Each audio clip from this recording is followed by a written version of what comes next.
Well, my childhood dream, guys, was to become a professional baseball player. I grew up in a baseball family.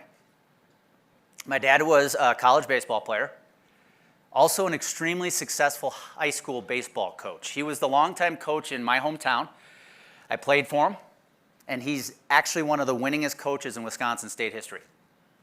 So I grew up in a family surrounded by baseball. I grew up in a family, an environment surrounded by the skills, the knowledge, and the mentorship I needed to become a great baseball player. So by the time my senior season of my high school career rolled around, I had my first taste of what it meant to play bigger.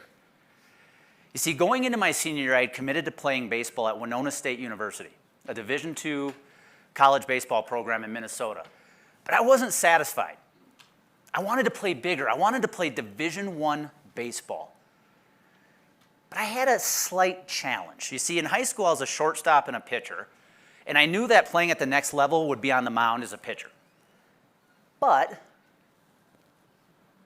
I'm 5'9", and I weighed 145 pounds my senior year. Not what I would call an intimidating presence on the mound. But by the time my senior season came to an end, I had one last shot to play bigger. You see, it was the first round of the playoffs, and I was pitching that night. And I knew that recruiters from the University of Wisconsin-Milwaukee were coming, a Division I baseball program. They were coming to watch me pitch. And I knew that up until that point, I had the competence and the confidence to be successful. And I knew that I had created the course of action that I could be successful that night. And that night, I had my first taste of what it meant to play bigger. Because I threw a one-hitter that night. I gave up a hit on the first pitch of the game. That was it. And later that night, I got a call from the head coach of the University of Wisconsin-Milwaukee and was offered a scholarship. So here I was playing Division I baseball. Now, my first 2 years at UWM, I thought playing bigger literally meant getting bigger. So I hit the weight room, I pounded the weights. I took this magic powder we had back then called creatine. Where are my college athletes in the room? Who took creatine? It was the legal way to get bigger back then, right? God knows what the long-term ramifications are. So I gained 30 pounds. Here I was, 5'9", 175 pounds. But I quickly realized I took the wrong course of action because when you're a pitcher, there's a little-known secret that says you don't want a muscle-bound bicep. So my first 2 years on the mound at UWM were terrible. My stats were terrible, and by the time my sophomore season came to an end, I wanted to quit. I wanted to give it all up. Who's been there before in business with their job? Maybe for the advisors in the room when the Affordable Care Act came around? I know I was there. But something happened between my sophomore and junior year. I was named captain. And going into my junior year, being named captain gave me that confidence back that I needed to be successful. I knew I had the confidence or the competence to be good. And over the next 2 years, I had developed a different course of action, a more effective course of action in the weight room. I honed my craft of pitching. I worked on my mechanics. And by the time my senior season came to an end, I had given myself a chance to play bigger yet again by signing up a contract to pitch in the Milwaukee Brewers organization.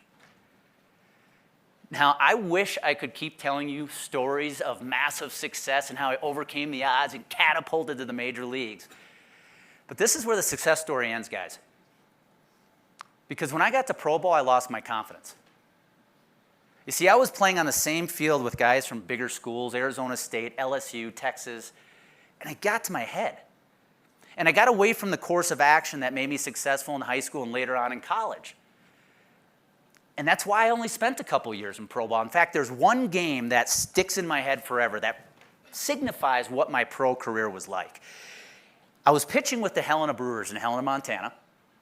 And it was our first trip over to Missoula, Montana to take on the Missoula Osprey.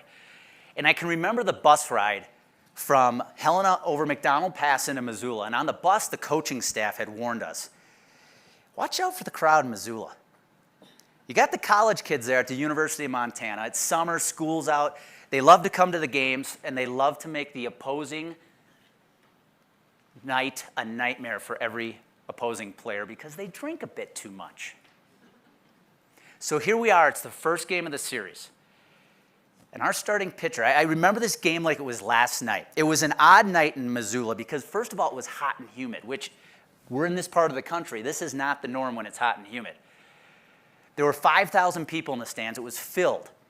And there was the most gorgeous red-orange sunset over the mountains because there were wildfires burning around Missoula. And if any of you live in an area where there's wildfires, I live in Colorado, we get them a lot. One of the unintended beauties is the sunsets are gorgeous. I mean, ash was literally falling from the sky. And that night, our starting pitcher was terrible. So bad that by the third inning, the call comes down to the bullpen. Get Neary up, get him loose right away. So I jump up, stretch out my arms, stretch out my legs, grab my glove, grab a ball, and I start warming up. And 10 throws later, I'm coming into the game. I'm jogging into this loud, obnoxious, drunk crowd. So I get to the mound, and I grab the ball from Dan Norman, the Helena Brewers manager, and I look to the Osprey dugout to see who I'll be facing right away. And it's Andres Torres, the top prospect in the Diamondbacks organization, one of the top prospects in all of minor league baseball. So here's my chance to play bigger, right? Like, here's my chance to go up against the biggest, the best, and prove myself. So I start warming up. And as I start warming up, the crowd starts chanting. And little by little, the chanting gets louder. And after my third warm-up pitch, I now can hear what they're chanting.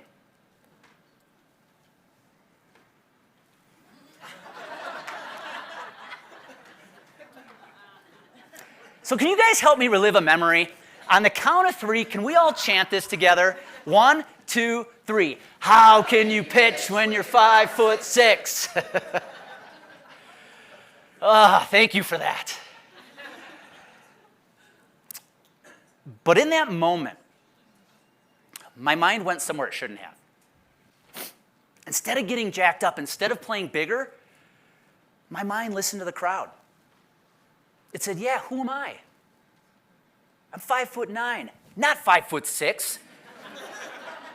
I don't have an overpowering arm. I wasn't a high draft pick. What right do I have to stand on this mound and face Andres Torres because I'm average? Who's been there before? Sucks, doesn't it? So I finished out that summer in Helena. I actually got transferred over to Ogden, Utah, right down the canyon, and played with the Ogden Raptors. And the next spring training, I went back, and on the last day of spring training, I got released. I got cut. Now get this. The day I was cut, I was 1 day removed from breaking camp and going to spend the summer pitching in Beloit, Wisconsin with the Beloit Snappers, 50 miles from where I grew up.